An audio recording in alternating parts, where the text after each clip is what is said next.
Durante um debate, é público ou honrado de decidir quem te sunca ganha debate. Pois com um debate político, aba como público te sunca de evaluar passar quem te ganador que você vai votar pe. Essa aqui te encerrar que você mostrar roupa bom como para evaluar argumento não que quer apresentar. Nesse vídeo aqui, nós também explicamos o que é um argumento e que hora um argumento nós por considerar um bom argumento. Um argumento dá um intento para convencer. Um bom argumento dá usa lógica consistente como base para convencer. Pero não dá lógica só para convencer uma pessoa. Demo discurso botigo incorporar ethos, patos e logos para estar convincente. Ethos tem a ver com credibilidade.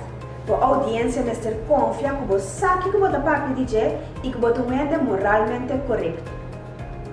Patos tem a ver com a habilidade de abo como apresentador para fazer uma conexão emocional com o público.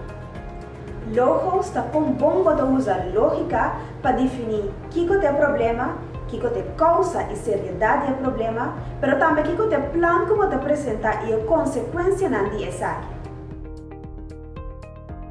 Um bom balanço entre três pontos aqui está põe como por convencer o público. Siga-nos para mais informação tocante ao debate.